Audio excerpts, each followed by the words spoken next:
Um, I'm doing this video because I wrote an essay today talking about why I'm leaving my current job, and it's like a goodbye to everybody, and I couldn't really say in the essay what I really wanted to say, so I'm gonna put it in video form, and um, I'm sort of doing it for 3 reasons. One of them is because I kind of want to record this period of my life because I'm really hoping it changes quite drastically in the next year or so, and I'd like to have a before video.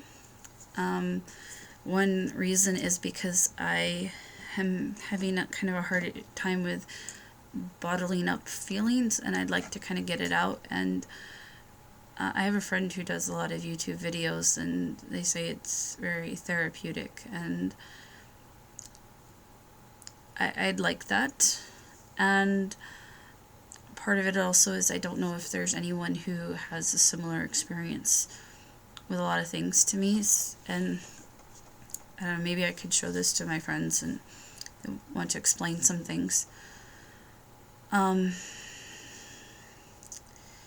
The basic few things is I am an English teacher in Japan, and I've been in Japan for almost 5 years, but I'm originally from Illinois, and I came to Japan like many people did because I was trying to escape some problems that I had, and I have started dealing with these issues in the last year, and I'm in a much better place mentally than I used to be, but I still have a long way to go, and I am going back to the US in about a month. And the reasons I'm going back to the US are kind of complicated, and it was not totally my decision. That was one thing in the letter that I wrote. It made it sound like it was totally my decision instead of my hand being forced. But I'm actually really glad that I'm going back to the US. I just don't like how it happened. And I really did want to go back very soon because there are certain things that I can do in the US that I couldn't do in Japan. And so that was one thing that was in the letter that I wrote. So I was explaining to the students that, hey, I'm leaving, I have certain family obligations that I have to attend to, and so I'm going back to the US. And I also wrote this very stilted letter that didn't really say very much. So I say, thank you to my boss for taking a chance with me. I'm going to miss everybody greatly. You can contact me at this email, blah, blah, blah.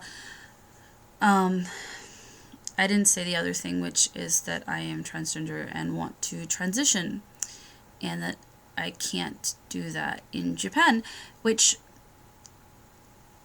I know other foreigners who have come to Japan and are dealing with the fact that they're transgender and have transitioned, or at least partly transitioned in Japan. And it is possible. It was not possible in the school situation that I was in. There are other people where their work situations would allow them to do it, and that was not what I was in. I was in a work situation where I was working for a very small private school that only had one location and was not a public school, and I would have had to have found a new job. But actually I wanted to go back to the US instead. It was about time. I came to Japan because I was not dealing with my gender issues and trying to escape from them, and of course they came with me. And it took being here over 4 years before I started actually dealing with it. It took this current job until I was dealing with it. I did a different job where I was ALT. I was an assistant language teacher in northern Japan for 2 years. And I was very, very lonely, and I did not like this job very much at all. And I did make a few friends, but they were all people who ended up leaving Japan because they were not so happy. It was, like kind of attracts like. I was not happy, and so my friends were other people who were not totally happy with their situation too, and so that caused them to end up leaving. And then, but I was staying in Japan because I did not feel like going back to the U.S. would make me any happier. So I was in a very remote, very cold, very snowy area, and I had very few friends, and I was lonelier than I've ever been in my entire life, and feeling quite empty inside. And in the quiet of the night, there'd be some times where I'd quietly admit to myself, maybe I'm transgender, but I didn't really want to deal with it. And then I got this new job because I was not rehired for the previous job because I was not happy there. So they didn't want me back, and I didn't want to stay. So I got this other job that I thought would be much better, and it is. It's been a great job, but I'm almost done with it in good riddance because it was taking over my entire life. That was all I did, was go to this job, go home, play video games, go to sleep, wake up in the morning, and be completely emotionally dead on the days I wasn't working. So I started having a really hard time at the new job because I was not happy outside of it. I was really happy with the job, but I was not happy outside of it with anything. I was not taking care of myself. I was not taking care of my health. I was not taking care of my finances. I had no social life whatsoever, no friends. And when I would try to make friends with groups of people, it was really hard because I was being perceived as female. And in the US, it was very easy to find people who were not as concerned with gender. So it was a lot easier to make friends who would see me as me and not react to me in a totally overly gendered way. And then in Japan, people were like, oh, your face is so cute. Oh, and maybe you like this. And maybe I have, some kind of cute interest too, but I don't see them as being signs of being female. And so it was really, really hard when I was picking up on the way that they were treating me. It's a very gendered society, and it was very hard to navigate here.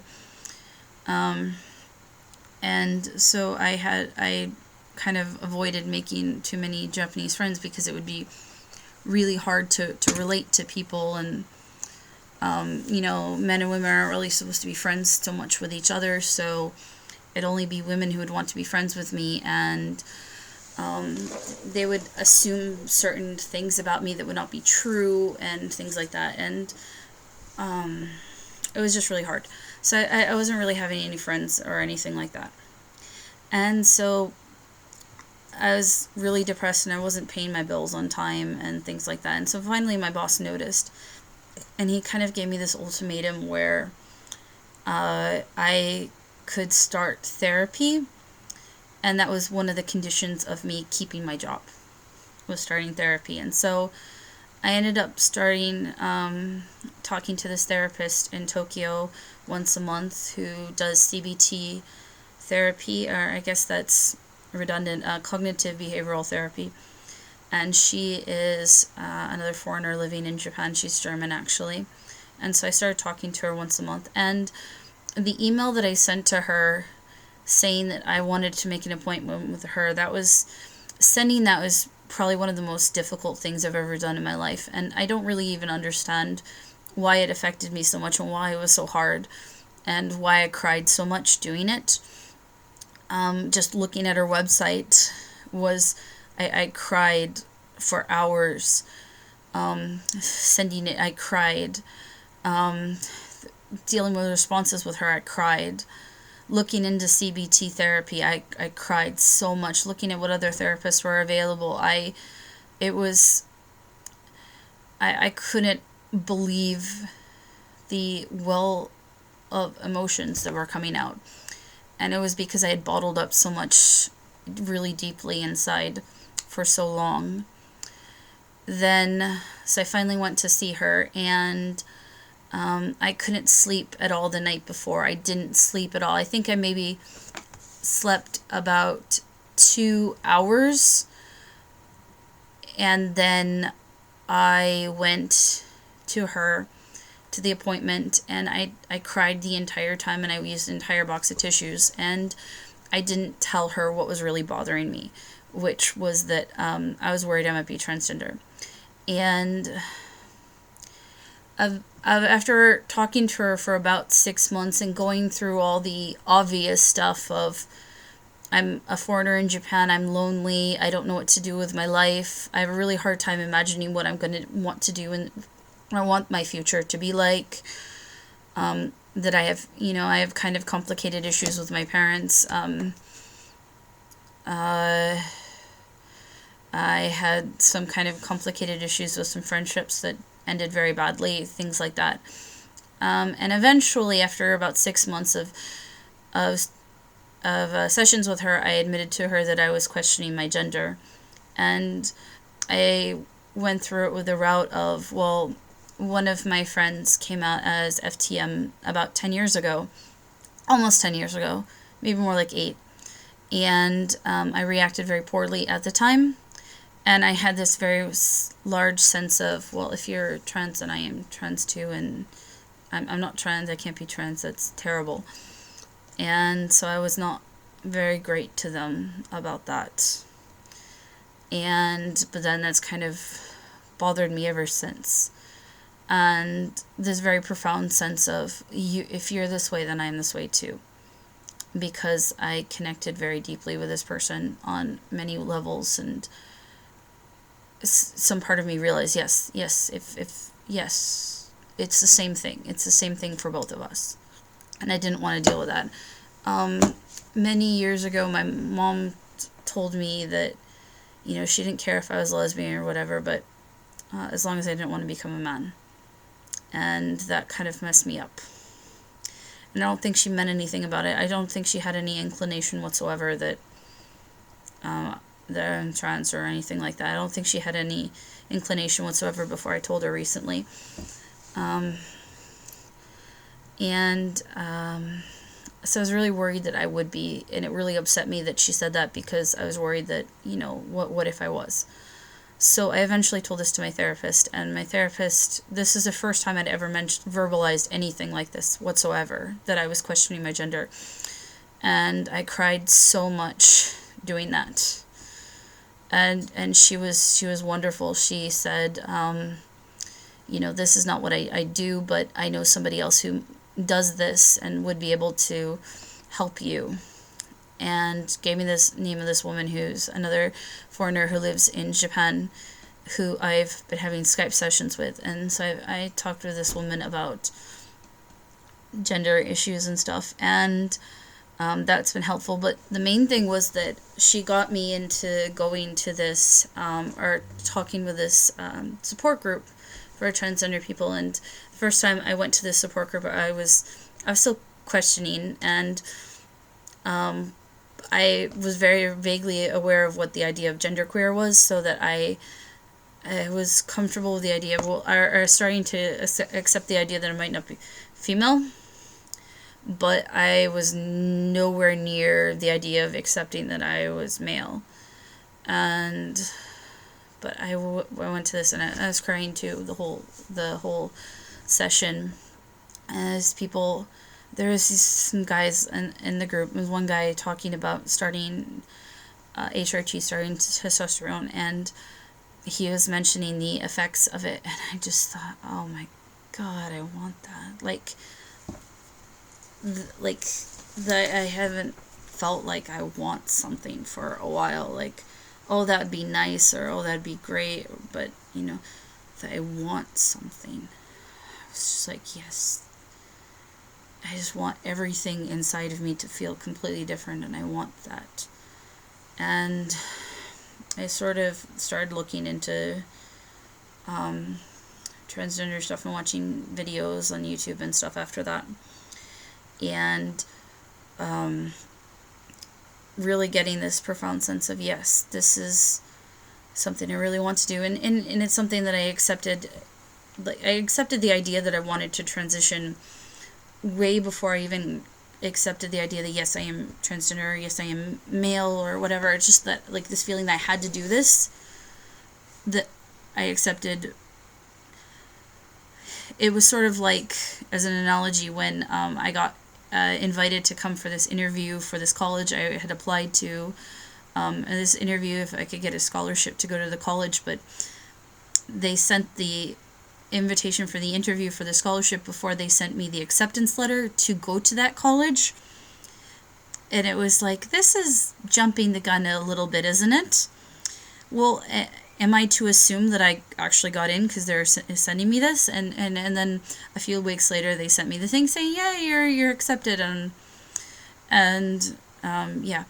So, anyway, so I eventually accepted that, yes, I am transgender, and came out to my parents and came out to some friends, both in Japan. I actually have a few now, and in the US, and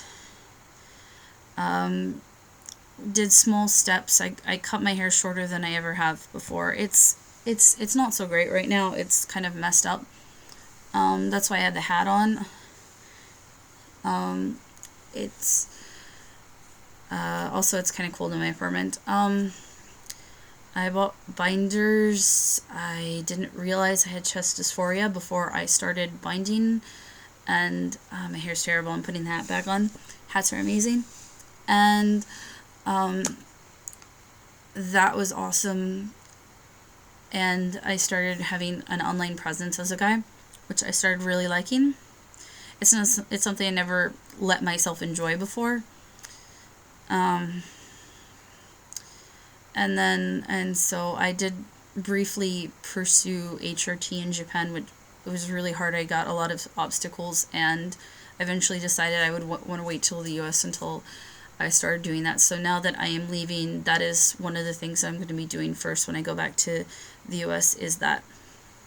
So I'm going to be transitioning very, very, very soon, and hopefully getting the legal name change done very soon. And it's only 6 months after I finally accepted that I'm transgender, but I am 30 years old, and I do not want to continue living the way I have been, because I have been miserable most of the time, and I want to be a functioning person. I want to be a happy person. I want to be the best version of myself that I can be, and that requires doing this.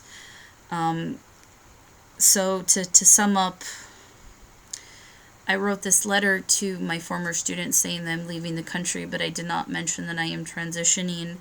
Unfortunately, I don't feel like they would understand or accept it, considering the way things are in Japan, and I am too much of a coward to tell them. I've told a few friends I've told one friend that's Japanese that I am transitioning, and she kind of gets it, she kind of doesn't, but she accepts that it's something that I need to do. But I don't know how to tell the school as a whole, the students. I sort of feel like it might damage the reputation of the school, or call into question the fact that I've been a teacher there, and I don't want to do that, but I think that's kind of a lame excuse, but it's true. Japan doesn't really understand this the same way. So I made a new Facebook account with my new name, and I'm not gonna use the old one very much anymore, and I'm eventually gonna delete it probably. And I have a new email address, and I'm not in a position where I can come out to certain members of my family that I've basically cut out of my lives anyway. And I just don't want them to find out. And it's one person that is a terrible person I don't want any more contact with, and I don't want them to find out anything about me whatsoever, because they can use that as ammunition against my mom. I don't really care what they know about me, but I don't want to make things harder for my mom as it is. And I did say earlier that she did say before that she didn't want me to transition. This was before she knew I was transgender, but she didn't like the idea of that. But she's accepting it more now, and she's agreed to switch names when I go back to the US. And She's coming around very slowly, but she is educating herself, and she loves me, and she's trying for my sake, and we will see how the next few months go, because I will be back in the US and probably living with her for a short period of time.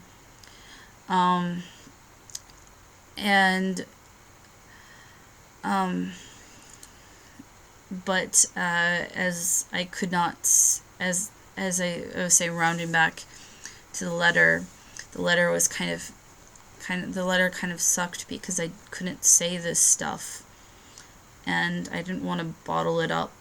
I wanted to say that, hey, this job has been really great for me because it made me realize that who I really am, working with all male coworkers and connecting with male coworkers or guys in a way I hadn't before in the past, and realizing that I have more in common with them than the female coworkers, and the boss who's been a really great role model for me and helping me with a lot of stuff and helping me figure out who I really am, and got me started with this therapist who was the best person, who possibly was exactly what I needed at that point in my life. And then she got me to the person that I really needed to be talking to about my gender issues, and so stuff that has been so great for me, but I can't say this to people. And so that is everything. I have more that I want to say in the future. It's all these feelings that I have are starting to really come out, and I think I really should make some more videos. I had some ideas of things like what it is like to be gender nonconforming in Japan, other things like that, or the fact that it took me until I was 30 to figure out stuff about myself. I always had this really strong consumption that if you were transgender, that you were totally aware of this when you were a kid, that you had this very powerful feeling of I'm in the wrong body, whereas in my case I mainly just tried to ignore what my body was like. And but I will talk about that stuff in the future. If anybody actually ever saw this, thank you for watching. I'm gonna go make dinner now. Good night.